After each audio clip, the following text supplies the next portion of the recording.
మరి సీసీటీవీ వారు, మరి సుమన్ టీవీ వారు ఈరోజు మా దగ్గరకు వచ్చి ఈ యొక్క అదాలత్ యొక్క విధి విధానాలను తెలుసుకునేదానికి ముందుకు వచ్చినందుకు వారికి మా సీజీఆర్ఎఫ్ తరఫున నేను కృతజ్ఞతలు తెలుపుతున్నా. ఈరోజు మేము ఈ అదాలత్ అనేది దాదాపు 200 ఇలాంటి కార్యక్రమాలు ఈ అదాలత్లు జరుపుతూ వస్తున్నాం సార్. అయితే 7 డివిజన్లో కూడా 7 సర్కిళ్ళు ఉన్నాయి. గుంటూరు అంతా కూడా జరుపుతున్నాము. ఈ ఒంగోలు కాడికి వచ్చేసరికి పెద్ద సర్కిల్ అది. మేము దర్శి, కనిగిరి, కందుకూరు, ఒంగోలు, మరి మార్కాపూరు, గిద్దలూరు ఇవన్నీ జరుపుకుంటూనే వస్తున్నాం సార్. ఈరోజు మాకు ఈ యొక్క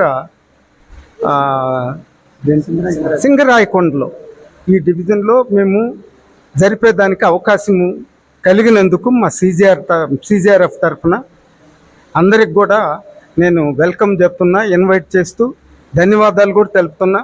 మాకు ఈ అవకాశం వచ్చినందుకు కూడా మేము చాలా సంతోషపడుతున్నాం. ఎందుకంటే దీని యొక్క పర్పస్ ఏంటంటే అక్కడ జరిగినట్టు డిపార్ట్మెంట్ వాళ్ళతో ఈ కన్జ్యూమర్స్కి ఎలాంటి అలసత్వం జరిగి వారి యొక్క సమస్యలు పరిష్కరించకుండా ఉంటే వాటిల్ని పరిష్కరించేదానికి ప్రజల వద్దకు పాలన అని పెట్టిన విధంగా మేమే వచ్చి ఇక్కడ ఇలాంటి మీటింగులు పెట్టి ఇలాంటి సదస్సులు ఏర్పాటు చేసి అప్పటికప్పుడే మేము పరిష్కరించడం జరుగుతుంది సార్. ఈరోజు కూడా దాదాపు 15 కంప్లైంట్స్ వచ్చాయి. దాంట్లో 14 అయిపోయినాయి సార్. 1, 2 ఎందుకు వెళ్ళిపోయారంటే అవి కానివి, ఈ మా పరిధిలో లేనివి కాబట్టి వాళ్ళు వెళ్ళిపోయారు. అయినా కూడా అవి కూడా మేము అటెండ్ అవుతామని ఎస్సీ గారు మాట ఇచ్చారు, వాళ్ళు వెళ్ళిపోయారు. కానీ మాకెంతో ఆనందం ఏంటంటే ఈ ఒంగోలులో ఎక్కడ పెట్టినా కూడా ప్రజలు ముందుకు వస్తున్నారు. దాన్ని సద్వినియోగం చేసుకునే దానికి ముందుకు వస్తున్నందువల్ల వాళ్ళకి నేను ఇంకా అభినందిస్తున్నాం సార్. అయితే ఇక్కడ ఈ అదాలత్లే కాకుండా ఈ సీజీఆర్ఎఫ్ అనేది గుణదల్లో పర్మనెంట్ బిల్డింగ్లో పెట్టున్నారు. కోర్టు హాల్, ఫోరం హాల్, అది 2020 నుంచి జరుగుతూనే ఉంది. అక్కడికి వచ్చి మీకు కంప్లైంట్స్ ఇవ్వచ్చు. అక్కడికి ఇస్తే మేము పరిష్కరించి డిపార్ట్మెంట్ వాళ్ళని కూడా మేము అడిగి ఇద్దరిని విచారించి ఎక్కడ న్యాయం ఉంటే అలా పరిష్కరిస్తున్నాం సార్. కానీ అక్కడికి కొంతమంది రాలేకపోవచ్చు, దూర భారాలు అయి ఉండొచ్చు. అందువల్ల మేమే ఇక్కడికి ఇలాంటి ప్రోగ్రాంలు ఏర్పాటు చేసి వారి యొక్క జిల్లా అధికారి అయినటువంటి ప్రతి డివిజన్ సర్కిల్లో ఉన్నటువంటి విద్యుత్తు వారి యొక్క అధికారులను ఆ సహకారంతో మేము విజయవంతంగా జరుపుతూ వస్తున్నాం సార్. అయితే ఒక్క మాట చెప్పి మీకు చెప్పాల్సింది, ఈ 3 సీజీఆర్ఎఫ్లు ఉన్నాయి. తిరుపతిలో ఒకటి ఉంది, విశాఖపట్నంలో 6 జిల్లాలకి 5 జిల్లాలకి ఒకటి ఉంది. కానీ మన సీజీఆర్ఎఫ్లో అక్కడ ఉన్నటువంటి మొన్న నేను తెలిస్తే ఒక నెల క్రితం 750 కంప్లైంట్స్ పెండింగ్ ఉన్నాయి విశాఖపట్నం. ఇక్కడ వచ్చి 250 ఉన్నాయి. ఇప్పుడు తగ్గాయేమో నాకు తెలియదు. కానీ మా సీజీఆర్ఎఫ్లో ఉండేది 5 మాత్రమే పెండింగ్ ఉన్నాయి.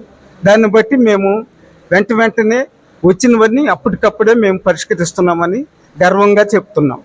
అయితే ఇక్కడ కూడా వచ్చినందుకు మీలాంటి వాళ్ళు నాకు ముఖ్యంగా మిమ్మల్ని రిక్వెస్ట్ చేసేది ఏంటంటే ఈ అదాలత్ అన్నదే కాకుండా ఈ అవగాహన సదస్సు, అవేర్నెస్ ప్రోగ్రామ్ అనేది మేము చెప్పేదానికంటే అది ఎప్పుడో పెట్టి నెలకు ఒక్కసారి పెట్టి కొంతమందికి తెలియచ్చు, కొంతమందికి తెలియకపోవచ్చు.